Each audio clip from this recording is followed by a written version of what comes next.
Question number 3 में क्या कर रहा है, the difference between two number is 26। दो नंबरों का डिफरेंस 26 है।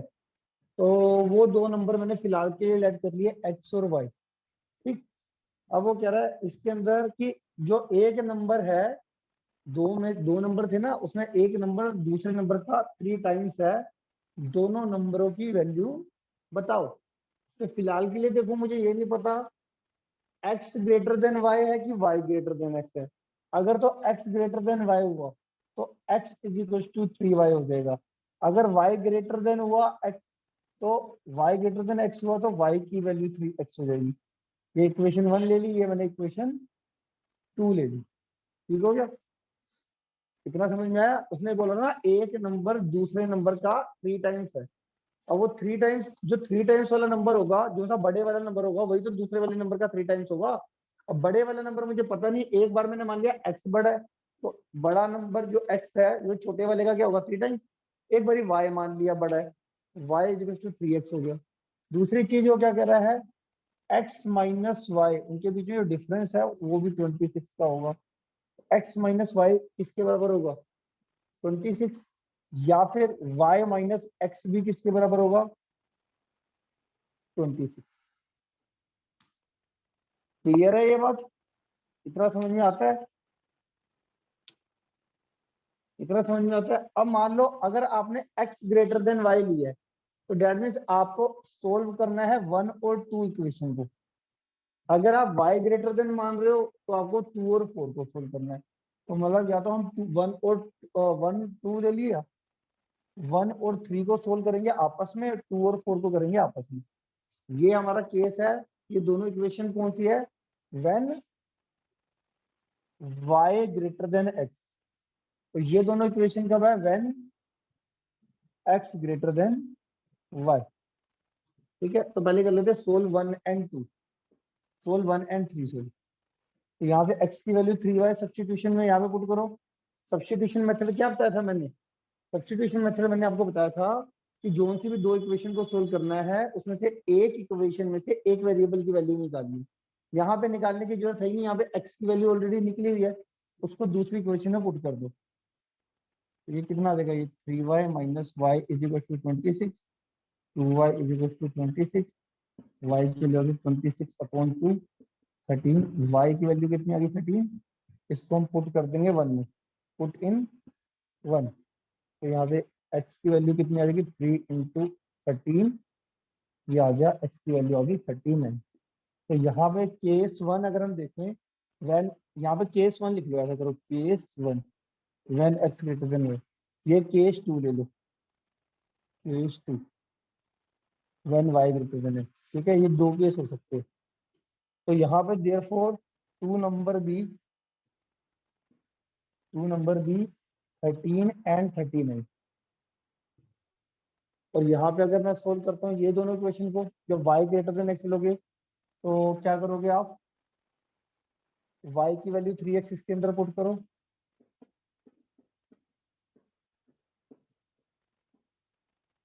x की value 26 upon 2, x is equal to 13, x की वैल्यू 13 यहाँ पे पुट करो, 14 2, कितना आ जाएगा,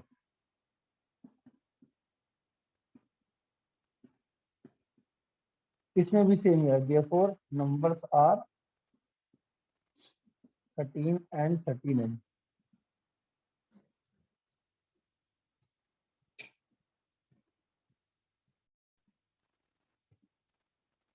थर्ड क्वेश्चन का सेकंड पार्ट, थर्ड क्वेश्चन का देखो सेकंड पार्ट क्या कहता है इसमें, the larger of two supplementary angle exceed the smaller by 18 degree. इसमें क्या कर रहा है, आपको पता है, सबसे पहले आपको ये पता होना चाहिए सप्लीमेंट्री एंगल्स कौन से होते हैं। सप्लीमेंट्री एंगल्स आपको पता होगा कौन से होते हैं, जिन दो एंगल्स का सम 180 आता है वो हमारे सप्लीमेंट्री एंगल होते हैं। अब जो दो एंगल का सम 180 आएगा तो उसमें एक एंगल बड़ा और एक एंगल छोटा।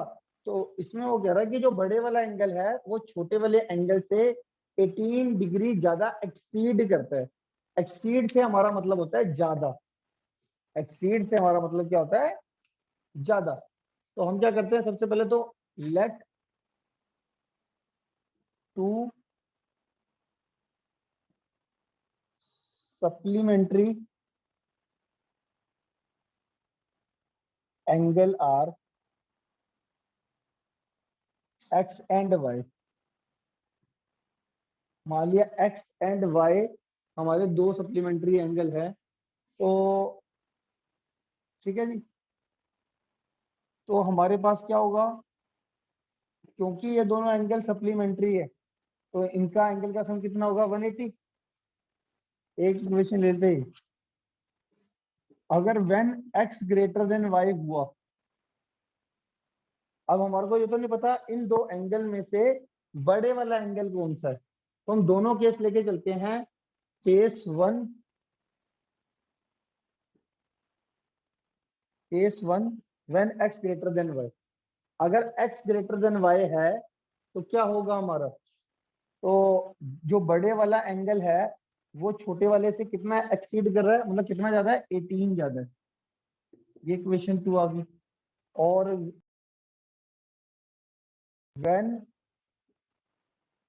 y ग्रेटर देन x, तो y जो होगा, जो बड़े वाला एंगल है वो छोटे वाले एंगल से कितना एक्सीड कर रहा है, 18 ज्यादा एक्सीड कर रहा है। ये क्वेश्चन हो गई थी।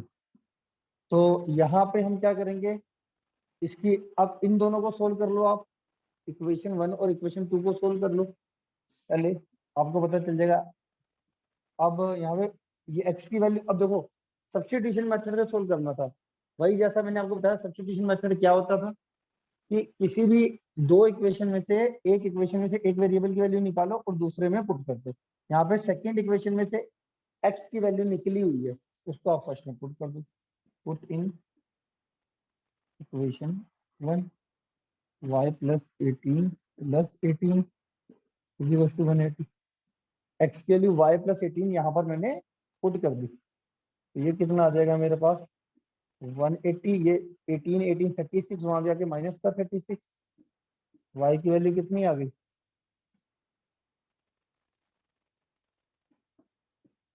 144 डिग्री।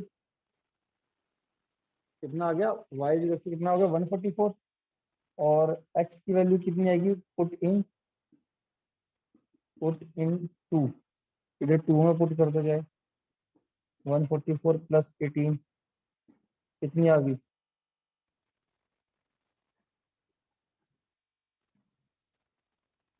1 मिनट, y प्लस 18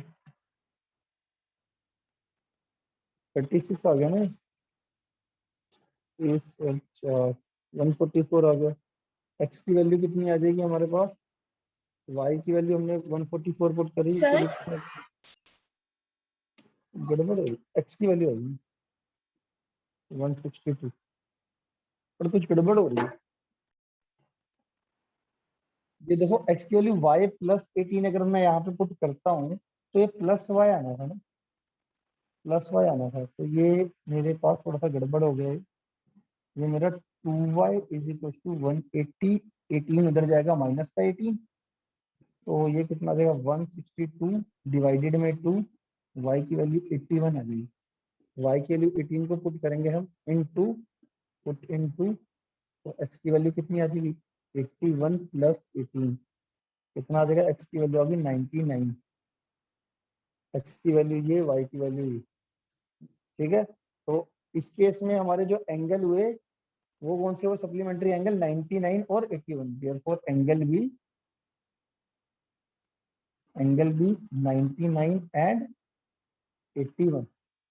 अगर आप इन दोनों को सोल्व करते हो, इसको पुट कर लो, पुट इन 1, तो यहाँ पे कितना आ जाएगा x is equal to x plus 18 is equal to 180, two x is equal to 162। x की वैल्यू कितनी आ जाएगी 81, x की वैल्यू 81 को यहाँ पे पुट करोगे 43, सेम ही आएगा 81 प्लस 18 99। तो दोनों ही केस में हमारा क्या आ रहा है, therefore angle be angle be 99 and 81।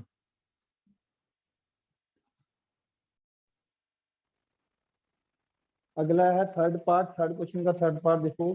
The coach of a cricket team by 7 bat and 6 balls for 3800 rupees and later she buy 3 bat and 5 balls for 1750 rupees. Find the cost of each bat and each ball. तो third question के third part में let कर लेते हैं, let cost of one bat is equals to x rupees, cost of one ball is equals to y rupees. अब according to question जैसे जैसे वो बोलता जा रहा है वैसे वैसे आप करते जाओ। वो बोल रहा है 7 बैट और 6 बॉल्स उसने खरीदी 3800 रुपीज। 7 बैट की कॉस्ट हमारे अकॉर्डिंग कितनी आनी थी, एक बैट की कॉस्ट है एक्स रुपीज, तो 7 बैट की कॉस्ट कितनी हो जाएगी 7x। एक बॉल की कॉस्ट है वाई, तो उसने कितनी बॉल खरीदी 6 बॉल्स, तो 6 बॉल्स हो जाएगी 6y की। टोटल मिला के उसने क्वेश्चन में क्या बोला 3800 रुपीज। सिमिलरली हमारी दूसरी इक्वेशन क्या बन जाएगी, शी बाय 3 बैट की कॉस्ट इतनी आएगी और 5 बॉल्स की कॉस्ट इतनी आएगी, और वो इक्वल है हमारे 1750 रुपीज के ऊपर। हमारे को इसको सोल्व करना है और क्या करना है, एक्स और वाई की वैल्यू निकालनी है। तो इक्वेशन 1 ले लो, इक्वेशन 2 ले लो। अब वही सब्स्टिट्यूशन मेथड से सोल्व करना है, तो हमने क्या करना है, मान लो किसी भी एक इक्वेशन में से एक वेरिएबल की वैल्यू निकालनी है। मालूम है नीचे वाली इक्वेशन में से वाई की वैल्यू निकाल दो, तो कैसे हो गई 3x उधर जाएगा, 3x उधर चला जाएगा, और जो 5 मल्टीप्लाई में ये डिवाइड में चले जाएगा, और इसको हम पुट कर किस में कर देंगे, पुट इन वन करेंगे तो हमारा ये सेकंड इक्वेशन में से y की वैल्यू निकाली है ना, 7x plus 6 1750 minus 3x upon 5 upon 3800। ये कितना आ जाएगा मेरा, एलसीएम ले लो, 5 एलसीएम ले लोगे, ये कितना आ जाएगा 35x। 5 को 1 से डिवाइड करोगे तो 5, 5 इंटू 7x 35x, 5 को 5 से डिवाइड करके 1, 1 इंटू दिस करोगे तो ये आ जाएगा 6, 6 इंटू ये आ गया,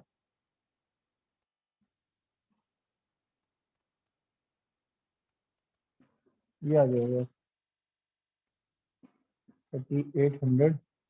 ये इसको इससे क्रॉस मल्टीप्लाई कर दो, 35x में से 18x गए तो 17x, 5 को इधर मल्टीप्लाई करोगे 0 0, ये आ जाएगा, और 10,500 को उधर लेके जाओ, माइनस का 10,500 चले आएगा। देखो x की वैल्यू कितनी आ रही है, ये कितना आ जाएगा 8500 आ जाएंगी।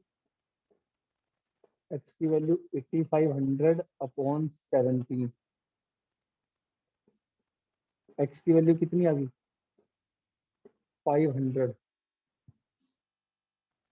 अब इस x की वैल्यू 500 को यहाँ पे पुट कर दो, यहाँ पर आपने एक वेरिएबल की वैल्यू निकाली थी ना, तो ऐसे तो जहां मर्जी पुट कर सकते हो, यहाँ पे भी यहाँ पे भी, बट आसान कहाँ पे रहता है जहां पर हमने एक वेरिएबल की वैल्यू निकाल रखी होती है। तो पुट इन 3,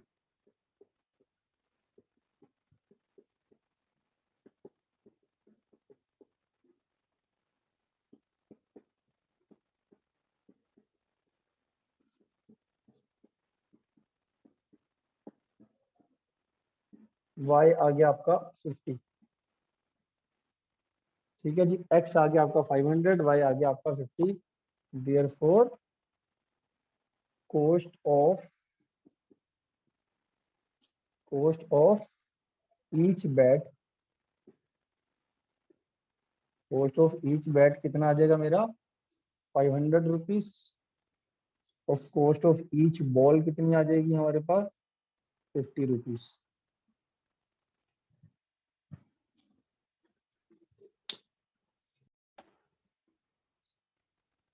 फोर्थ पार्ट में क्या कहता है, the taxi charge in a city consist of a fix charge together with charge for distance covered. क्या कह रहा है, हमारे पास कोई भी जो टैक्सी वाला चार्ज करता है ना, वो दो तरीके से चार्ज करेगा आपसे, एक फिक्स चार्ज लेगा आपसे, एक लेगा चार्ज पर किलोमीटर, मतलब कितना किलोमीटर कवर किया।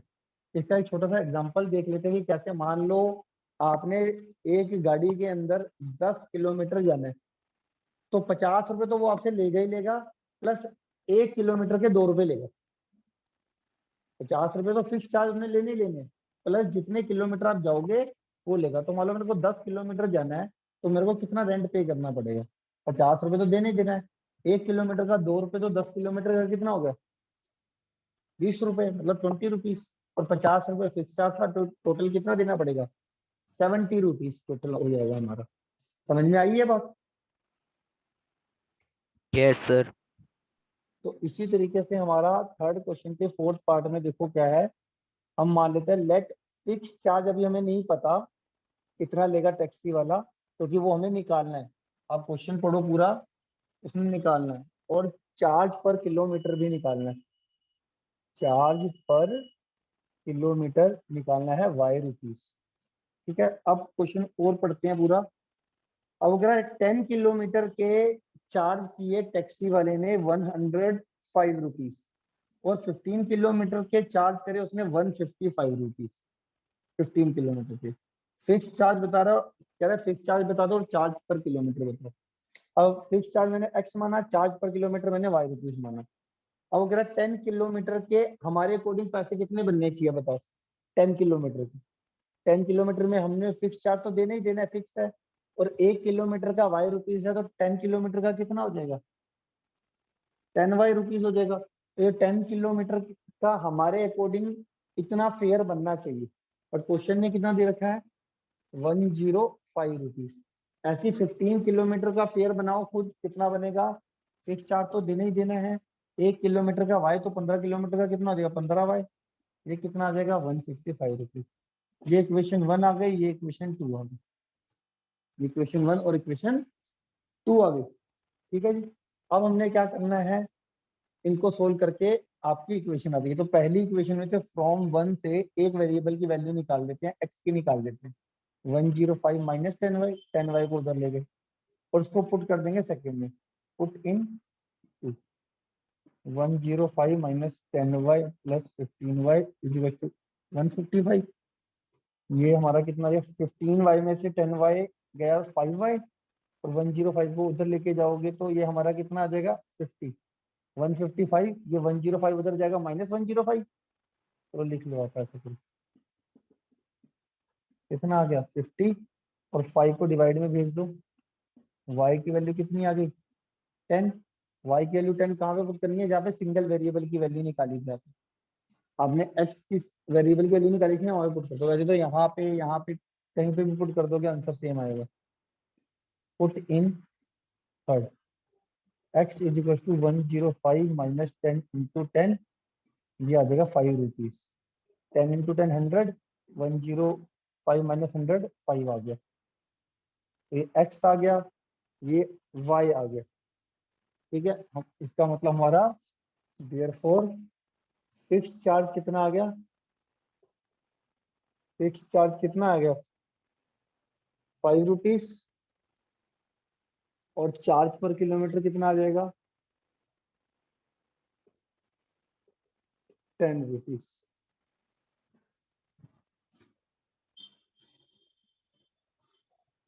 इसके बाद क्वेश्चन पढ़ोगे तो इतना निकालने के बाद उन्होंने लास्ट में अगेन पूछा है 25 किलोमीटर के कितना पे करना पड़ेगा। और 25 किलोमीटर के लिए आपको फिक्स चार्ज तो देना ही देना है, प्लस 1 किलोमीटर का वाई, तो 25 किलोमीटर का 25y। तो ये हमारा कॉस्ट जो होगी फेयर, वो कितनी होगी? फेयर लगा लो, कितना होगा? एक्स कितना निकाला हमने? 5 रुपए। और ये कितना निकाला? 10 इंटू 25। ये वाई के लिए 10 पुट कर दी, कितना आ गया? 255 रुपीज। 25 किलोमीटर का चार्ज।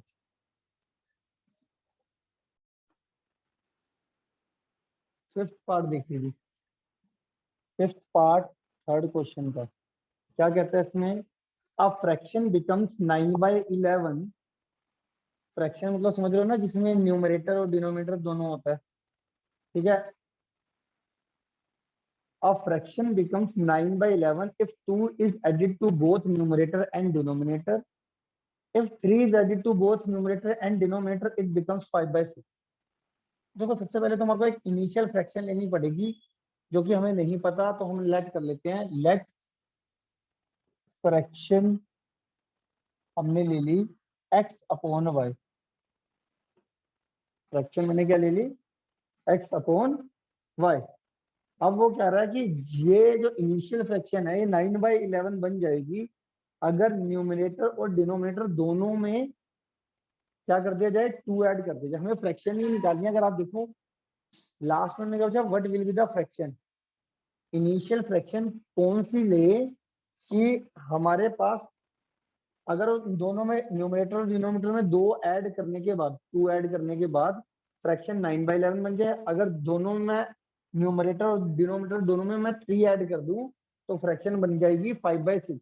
अब इनिशियल फ्रैक्शन बताओ कि क्या आएगी। इनिशियल फ्रैक्शन मैंने लेट कर ली 5/6। तो जैसा जैसा क्वेश्चन कहता जा रहा है वैसा वैसा आप करते जाओ। अब अकॉर्डिंग टू क्वेश्चन उसने बोला कि अगर मैं बोथ न्यूमरेटर और डिनोमिनेटर में 2 ऐड करता हूँ, न्यूमरेटर में भी 2 ऐड कर दिया और डिनोमिनेटर में भी 2 ऐड कर दिया, अब फ्रैक्शन कौन सी बनेगी, 9/11। क्रॉस मल्टीप्लाई करो, ठीक है जी। यहाँ से आप किसी एक वेरिएबल की वैल्यू निकाल दो, मान लो x की निकालनी है, साथ के साथ ही निकाल दो। 9y माइनस 22 वहां पे जाएगा माइनस का 22, 9y माइनस 4, 11 को डिवाइड में दे दो 11 आ गया। एक तो इक्वेशन बन गई हमारी ये वाली, ठीक है।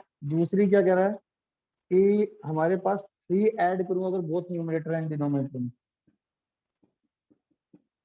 तो हमारी फ्रैक्शन कितनी बन जाएगी, 5/6। तो कितनी बन जाएगी, 5/6। क्रॉस मल्टीप्लाई करो,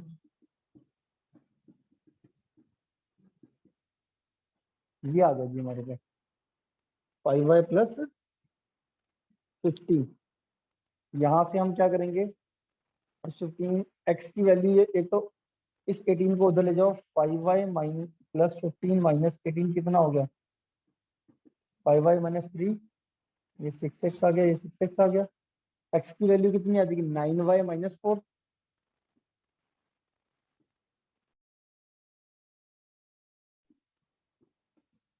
क्रॉस मल्टीप्लाई करो,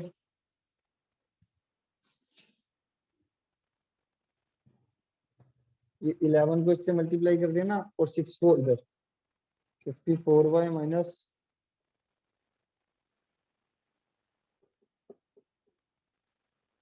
-33,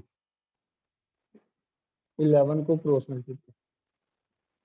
अब 54 को इधर ले जाओ और कांस्टेंट को इधर ले जाओ, माइनस का 24 प्लस का 33। y की वैल्यू निकालनी है ना, y की वैल्यू निकालने के लिए क्या करना पड़ता है, y वाली टर्म एक तरफ, y इज इक्वल टू कितना आ जाएगा, 9। y आ गया 9। इसको कहाँ पे पुट करना है, जहाँ पे सिंगल वेरिएबल की वैल्यू निकाली है, पुट इन 1।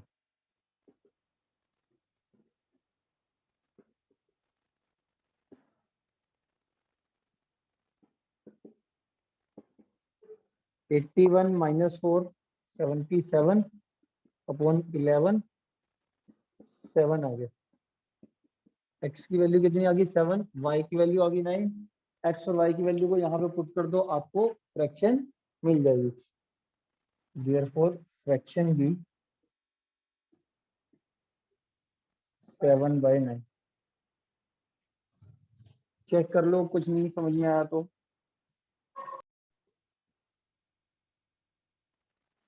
सिक्स पार्ट देखो जी, थर्ड क्वेश्चन का 6th पार्ट क्या कहता है जी, 5 year hence the Jacob age will be 3 times as that of his son, and 5 year ago Jacob's age was 7 times that of his son. What are their present age? सबसे पहले तो आपको present as जो निकालनी है वही let कर लो। Let present age of Jacob, वो क्या हो गया, x ईयर, वो क्या हो गया, x year. Present age of Jacob son, वो क्या हो जाएगा वाई ईयर। ये एक्स ईयर आ गया और ये वाई ईयर हो गया। अब जैसा जैसा वो कह रहा है वैसा वैसा आपने करते जाना है। जैसे उसने बोला 5 ईयर हैंस, 5 ईयर हैंस का मतलब होता है आज से प्रेजेंट में अगर हम हैं तो 5 साल के बाद। तो अगर आप देखोगे 5 ईयर हैंस, अगर मैं इन दोनों की एज वैसे आपसे पूछूं तो कितनी होनी चाहिए बताओ।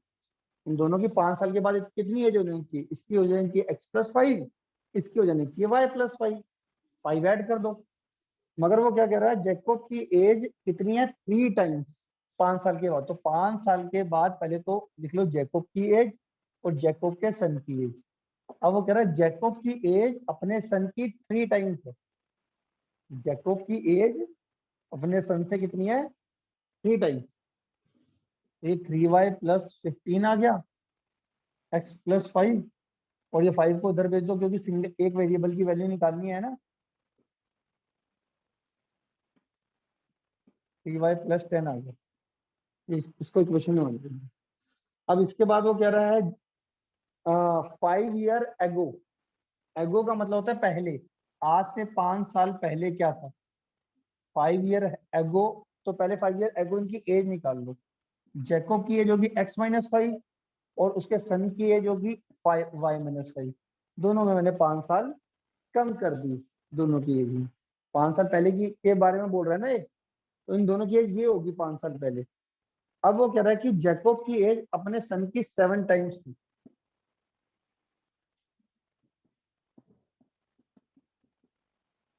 -35। ठीक है, ऊपर से जो x की वैल्यू आपने पुट करी थी इसको पुट कर दो 1, यूजिंग 1। तो यहाँ पे x की वैल्यू कितनी आ जाएगी 3y+10, जो x की वैल्यू निकाली थी यहाँ पे पुट कर दो। अब y की वैल्यू निकालनी है, y वाली एक तरफ कर लो। 10 - 5 5 आ गया। ये -35 को इधर ले जाओ, प्लस का 35 आ जाएगा। 3y को उधर ले जाओ, 7y - 3y 4y आ गया। ये कितना हो जाएगा 40। y की वैल्यू आ जाएगी 40/4, y की वैल्यू आ गई 10। ठीक है जी, y की वैल्यू कितनी आ गई 10। y की वैल्यू 10 कहाँ पे पुट कर दो 1 में। Put in equation 1। यहाँ पे x की वैल्यू कितनी आ जाएगी 3 × 10 + 10। ये कितनी आ जाएगी 30 + 10 48 आ जाएगी। x की वैल्यू आ गई 40। तो इसका मतलब क्या हुआ, देयरफॉर जैकब एज कितनी आ गई, Jacob age equal to 40 year, और जैकब सन एज कितनी हो गई, y की वैल्यू कितनी निकली 10।